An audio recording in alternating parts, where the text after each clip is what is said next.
guys, I'm Layla. Welcome to Raid Lore Stories. So today we're going to read the Raid Shadow Legends lore story for Ash'nar Dragonsoul, who's going to be the new mythic champ for the orcs. Let's check out his Super Saiyan mythic form. Oh, look at that, huh? All right. I love how his weapon and it looks like his helmet, like they just go on flames. And it says Dragon Soul. So I love the design and that when you look at him, it looks like he's like his helmet is a dragon skull, right? Because this is his mythic form, but even when we go to his base form, it looks like it's a dragon skull here. So I'd love to know, like, so I haven't read this story yet. He's brand new, just added to the game. I want to know where he gets this dragon soul added. So let's read his lore story. The Deadlands is no place for a scrawny and sickly child. Ash'nar learned this all too well during his brutal childhood. The warrior life apparently unavailable to him, he was briefly apprenticed to a clan fire sorcerer, but only mastered simple cantrips. During one particularly scorching summer, hunts failed. Water was scarce, and the clan could not support weaklings. He was cast out to die amid the sweltering temperatures and suffocating fumes of the Thundermount's foothills. A few days later, starved, thirsty, delirious, and wretched, Ash'nar saw a mighty reptilian figure with coal-black skin rippling with flame approaching through the haze. He sensed his senses, but it was no illusion. He was carried off by his rescuer, Saphirian, the lizard demon, bent on recreating the ancient Dragon Empire for the glory of Seroth. To Ash'nar was a miracle. He swore his undying devotion to his savior. In truth, Saphirian saved Ash'nar to increase his followers' ranks, preying upon an outcast who could be easily molded to his cause. Ash'nar's fealty to Saphirian swiftly became a burning obsession. He nodded eagerly at every mote of apparent wisdom and knowledge, obeyed every instruction, and even the smallest praise and vaguest promise of future power were intoxicating to the once outcast orc. To solidify Ash'nar's servitude and mark him an honorary dragonkin, Saphirian gave Ash'nar a vial of his own blood to drink. Abandoning decorum, the orc took it and gulped it down as if it was water and he'd been lost in the desert for days. He apologized and thanked his master a dozen times before he felt its searing power within him. Later, Ash'nar felt compelled to recall the lessons from his apprenticeship as a pyromancer and rapidly surpassed his old limits. He put the enemies of Saphirian's new dragon order, Sacred Order Inquisitors, mercenaries hired by merchants Saphirian had robbed, lizardmen chieftains who saw his cause as blasphemous and dangerous, all to flame. When Ash'nar was not defending his master or acting as an enforcer of his will, he served as Saphirian's emissary to sway more orcs to the cause. Though lizardmen were to be the promised ruling class, Saphirian's new dragon empire would need warriors and laborers, loyal vassals just as the empire of old once enjoyed. Ash'nar worked miracles of shadow and healing flame, promising power and unshackled freedom to weak and embittered orc clans. Many pledged themselves to the cause, and Ash'nar made scorched examples of those who rejected his offer. As word of Ashnar's cruelty spread, many orc joined his forces without resistance, many wishing for the kind of power the emissary wielded. Saphirian rewarded Ashnar's successes with new sips of his blood, and with each, Ashnar's strength increased and his connection to Saphirian grew.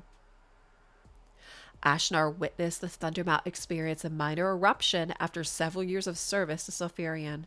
Voluminous magma flows scorched paths across the landscape and burbled with the darkness that dwells in Teleria's molten heart.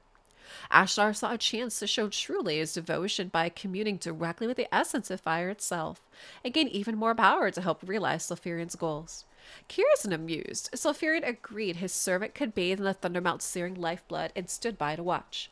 Fortified with one final dose of Saphirian's blood, Ash'nar waded into the largest, deepest magma flow and fully submerged himself in the molten rock. His flesh unscathed even as his robes burned off his body. Long minutes passed. Saphirian and his retainers, observing from safety, dismissed the orc as an overambitious fool and turned to leave. It was then that Ash'nar burst from the blazing river. His aspect was now of a mighty warrior clad in armor of pure flame made solid, mimicking the scaled body of the mightiest dragonkin of old. And his clenched fist was a massive mace wreathed in tongues of fire. Taller, broader, muscled, poised, and radiating intense heat from his magic forged garb, Ash'nar approached Saphirian. The lizard demon concealed his astonishment, remaining imperiously stone-faced. Ash'nar knelt before him, placing his great mace at his feet. Sulfurion crowed with delight. He named the weapon the Thunderstar, declaring it a gift Siroth had bestowed upon them and an omen of their righteousness.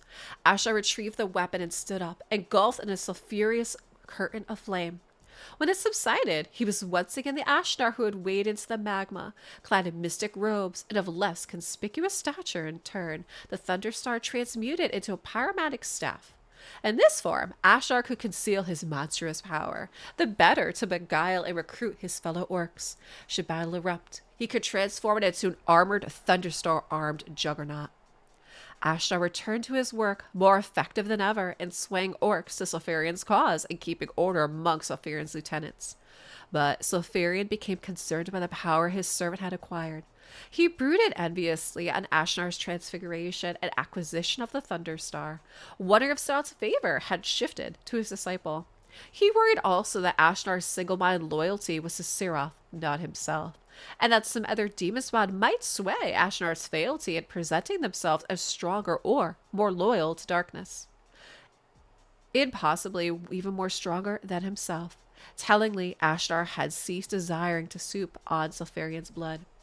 Ash'nar, however, is oblivious to Sulfurion's unease and paranoia. He remains completely loyal to the great leader who rescued him from death and enhanced his power beyond his wildest imagination. He longs only to see the realization of Sulfurion's dream of a drunken empire reborn under Siroth's guiding hand, stronger even than it was at its height. This empire created the Brimstone Portal, after all, the largest gateway to Anathrad the world has ever seen. A new empire could create more greater portals, and Ash'nar is determined to stand at Sulfurion's side when they finally open, so he may cross through and bathe deeply in Anathrad's roaring, otherworldly flames. Okay, guys, so what I like about this story is I feel like they do a really good job explaining how he kind of becomes on fire like this and how this whole dragon thing happens is that they link him along with Sulfurion, which is another really neat champ that we have here. I call him Charmander, right? Basically, he's this lizard that fell to the dark side with the demons, right?